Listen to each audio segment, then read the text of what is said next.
Antes de mergulhar nesta história incrível, considere se inscrever no canal e ativar o sininho.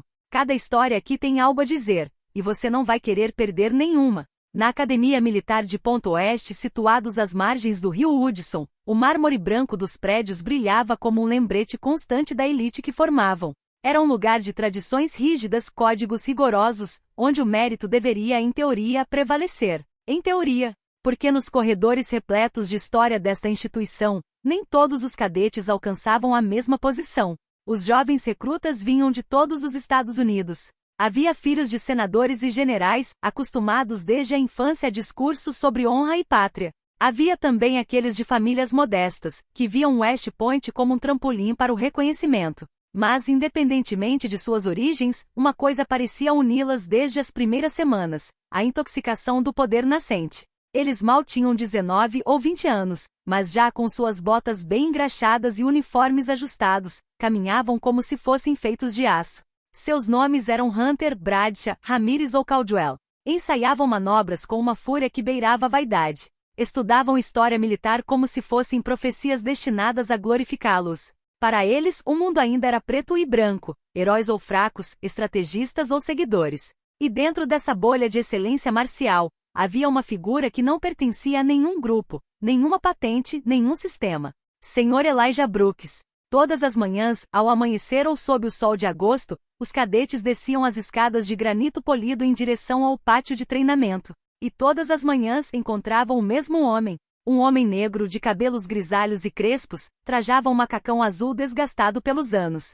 Seus sapatos eram baixos, utilitários. Usava um pesado molho de chaves no cinto, cujo tilintar pontuava cada um de seus passos lentos, porém seguros. Sua pele era enrugada, mas seu olhar penetrante possuía uma profundidade insondável que ninguém se dava ao trabalho de notar. Ele varria os corredores enquanto os cadetes passavam em fila. Tirava o pó das vitrines com medalhas históricas, sem nunca olhar para as que poderia ter conquistado. Consertava uma maçaneta aqui, um letreiro de neon piscando ali. Às vezes parava para pegar uma moeda esquecida, que depois deixava na recepção, sem nunca ficar com ela. Ele falava pouco. Um educado olá. Um sussurrado cuidado com o degrau para um cadete desatento. E foi justamente essa simplicidade, esse silêncio, que se tornou motivo de zombaria. Ei, Elijah, você quer que eu te ensine a marchar, agora que você já viu soldados o suficiente? Você esqueceu seu capacete, comandante da vassoura. Me diga, você lutou na Guerra Civil ou na Guerra da Poeira? Risadas muitas vezes abafadas para evitar ouvidos excessivamente ásperos, irrompiam entre as colunas. Nunca eram insultos abertos, não. Em vez disso, desprezo disfarçado de humor, uma forma cruel de lembrar aquele homem que, aos olhos deles, ele não passava de um zelador. Até os oficiais, concentrados demais no desempenho físico e nas anotações táticas, fecharam os olhos. Alguns mal sorriram. Outros, silenciosamente cúmplices, consideraram isso parte da prova de fogo, como se a humilhação gratuita fosse uma forma de iniciação masculina. Mas Sr. Brooks nunca respondeu. Ele não baixou os olhos, nem se afastou mais. Simplesmente continuou. Metódico. Preciso. Como um soldado em missão. Ele conhecia os hábitos de cada cadete. Sabia quem deixava as luvas espalhadas, quem esquecia os cadernos no chuveiro, quem escondia as cartas das mães nos armários. Não julgava ninguém, não denunciava nada. Recolhia, consertava, arrumava. Era invisível, mas incansavelmente presente. No final de cada dia, depois que os gritos dos instrutores cessavam, depois que os cânticos militares cessavam, quando os dormitórios mergulhavam num silêncio estudioso, Sr. Brooks ainda estava lá. Ele limpava os vestiários, esvaziava as lixeiras, verificava as janelas, apertava os parafusos de um banco bambo ou colava uma placa caída. E quando saía da academia, muitas vezes bem depois de escurecer, ninguém notava sua silhueta desaparecendo sob os postes de luz, sempre ereto, sempre digno. Para os cadetes ele era apenas um homem cansado que não tinha conseguido viver melhor. Mas eles nunca fizeram a única pergunta que importava. Quem é realmente o Sr. Elijah Brooks? Era uma quinta-feira de outono. O ar estava fresco, carregado com o aroma de folhas mortas e couro polido. Oeste. Naquela manhã, algo incomum estava flutuando no ar, uma tensão precisa, quase militar, mas tingida de uma excitação infantil. Um oficial de alta patente vindo diretamente do Pentágono, General Douglas A. Whittaker, deveria visitar a academia. Ex-aluno de West Point, agora vice-chefe de gabinete, seu nome inspirava respeito, rigor e terror logístico. Todos os serviços haviam sido mobilizados. O pátio interno havia sido varrido ao amanhecer. As janelas brilhavam. A escada havia sido esfregada com uma escova de aço. Os cadetes, em seus uniformes cerimoniais, jaquetas azul escuro, botões dourados e luvas brancas, ensaiavam repetidamente as saudações, as posições de repouso e os movimentos de atenção. Eles até haviam hasteado as bandeiras históricas, desfraldadas ao longo da grande fachada de pedra. Nos corredores, o menor ruído parecia inapropriado. Neste balé silencioso e tenso, Sr. Brooks, fiel à sua forma, estava esfregando o chão no canto de um corredor e, em seguida, inflando levemente a roda de um carrinho de limpeza. Ninguém lhe dirigiu a palavra. E ele, como sempre, não se impôs. Mas naquele dia, o esquecimento estava prestes a acabar. Exatamente às 9 horas, um sedã preto blindado atravessou os portões da academia. Escoltado por 2 motociclistas e um veículo tático, parou em frente à escadaria principal. O comandante da academia, Coronel James Meriwether, um homem rígido e austero, endireitou-se abruptamente. Ao seu sinal, todos os cadetes no pátio, alinhados em linha reta, congelaram em plena tensão. O silêncio tornou-se quase opressivo. A porta se abriu. O general Whittaker apareceu ponto alto, atlético apesar da idade, com as têmporas grisalhas. O uniforme decorado com medalhas cujas fitas brilhavam ao sol fraco de outubro. Ele desceu lentamente com a gravidade de quem carrega mais do que uma patente, uma história, um país, homens caídos. Ele cumprimentou brevemente o coronel Meriwether. Então seu olhar percorreu o pátio. E de repente, ele parou morto. Seus olhos acabaram de se encontrar os de um homem de macacão, de pé, afastado, molho de chaves no cinto, mãos calejadas apoiadas no cabo de uma vassoura. O silêncio, já pesado, transformou-se em estupor mudo. Um suspiro pareceu escapar dos lábios do general. Ele deu um passo à frente, lentamente, deixando de lado o coronel, os cadetes e o protocolo. Aproximou-se do velho zelador, e diante de toda a academia, ele tirou o boné lentamente, como se faria diante de um caixão ou de um túmulo sagrado. Sua mão direita tremia levemente. Comandante Elijah Brooks, você ainda está de pé. Graças a Deus. Uma onda de murmúrios percorreu as fileiras como um arrepio. Alguns cadetes piscaram, confusos. Outros se entreolharam, incrédulos. Até o coronel Meriwether, que nunca vira seu superior demonstrar a menor emoção, deu um passo à frente, perturbado. Senhor? O senhor o conhece, pessoalmente? O general Whittaker se endireitou, fixou seu olhar de aço no coronel e então se virou para toda a assembleia. Vocês não o conhecem? Então todos vocês falharam em seu dever de se lembrar. Ele se virou para o Sr. Brooks e colocou a mão em seu ombro, com uma gentileza que nenhum cadete jamais imaginou ver em um general do seu calibre. O comandante Elijah Brooks é um herói de guerra. No Afeganistão, ele liderou homens em uma emboscada que nos cercou. Com nosso rádio destruído, nosso capitão abatido e o inimigo avançando, ele assumiu o comando, assegurou nossa retirada, organizou uma contraofensiva improvisada e salvou 23 homens. Foi ele, continuou o general com a voz ligeiramente embargada, que me arrastou para fora da linha de fogo depois que fui atingido. Eu tinha 24 anos. Eu estava sangrando, estava apavorado. Ele me olhou diretamente nos olhos e disse: mantenha a cabeça erguida, soldado. Mesmo que seja a última coisa que você faça. Um silêncio mortal reinou. Alguns cadetes não ousavam mais respirar. Outros, envergonhados, já baixavam os olhos. O general continuou mais alto. E você? Você zombava dele. Dia após dia. Você ria da blusa dele, dos cabelos grisalhos, do silêncio dele. Você julgava o homem pelo que pensava ter visto, não pelo que ele era. Você veste o uniforme, mas não entende nada do que ele significa. Ele fez uma pausa, observando os rostos jovens e tensos à sua frente.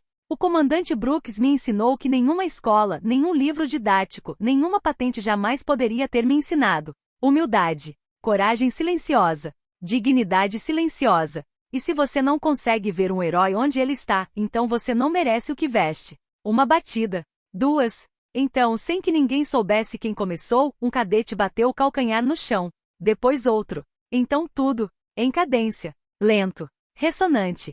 Homenagem silenciosa. Confissão de vergonha. Oração coletiva. O Sr. Brooks, ainda ereto, com os olhos úmidos, mas o rosto sereno, assentiu sem dizer uma palavra. Permaneceu assim no meio do pátio, finalmente recebendo o reconhecimento que nunca havia buscado. O silêncio foi substituído pela vergonha coletiva. Mas não foi uma vergonha alta, barulhenta ou passageira. Foi uma daquelas constatações que se infiltram no peito e se instalam ali dolorosamente. Um constrangimento silencioso, quase sagrado. Naquele dia, os cadetes retornaram aos seus quartos sem dizer uma palavra. Seus uniformes ainda impecáveis, mas seus olhares baixos, carregados por um peso invisível, a verdade. Mais tarde naquela noite, quando a academia já havia se esvaziado de sua agitação, Elijah Brooks terminou seu turno, varrendo os corredores uma última vez. Como de costume. A noite caía lentamente em West Point e o silêncio desta vez não era mais de esquecimento, mas de respeito. Por volta das 20h42, seu telefone tocou.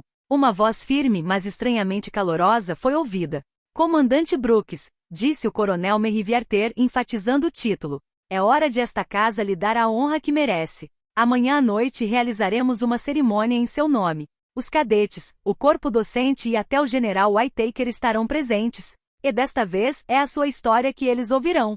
Não a dos livros. A sua. Na noite seguinte, no grande anfiteatro adornado com bandeiras e medalhas, Elijah Brooks ocupou pela primeira vez o seu lugar no centro do palco. Não no fundo ou fora do palco, mas no centro das atenções. A emoção, palpável, pairava como uma névoa na sala. Gerações de cadetes, oficiais e ex-alunos ocuparam seus assentos em silêncio. Uma tela projetava uma série de imagens em preto e branco. Mostrava um jovem soldado com um olhar determinado, Elijah Brooks, 22, em sua primeira missão no Kuwait. Depois uma foto tirada no Iraque, seu uniforme coberto de poeira e sangue seco, segurando um camarada ferido em seus braços.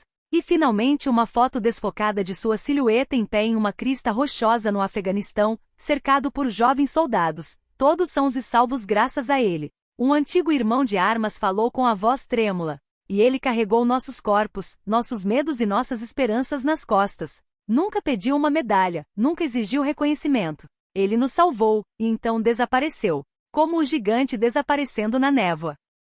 E pela primeira vez a academia disse a história oculta do homem que todos chamavam simplesmente de o concierge. Elijah Brooks serviu em 3 grandes conflitos. Um respeitado comandante de unidade, condecorado 5 vezes por bravura, ele salvou notavelmente 14 homens pegos sob fogo inimigo, recusando-se a evacuar a área até que o último soldado estivesse fora de perigo. Ele havia sido ferido 2 vezes, mas sempre retornava, até o dia em que a guerra lhe arrebatou o que ele não podia repor, sua esposa, Grace, mortos em um ataque direcionado contra famílias de militares. Quebrado, mas de pé, Elias pediu para retornar ao lugar onde tudo começou, ponto oeste. Mas ele não queria cargo nem patente. Eu não vim para comandar, vim para transmitir, ele disse simplesmente ao diretor na época. Ele escolheu um papel discreto, deliberadamente, o do guardião silencioso, presente nas sombras dos corredores, onde os personagens são forjados. Muito antes dos campos de batalha.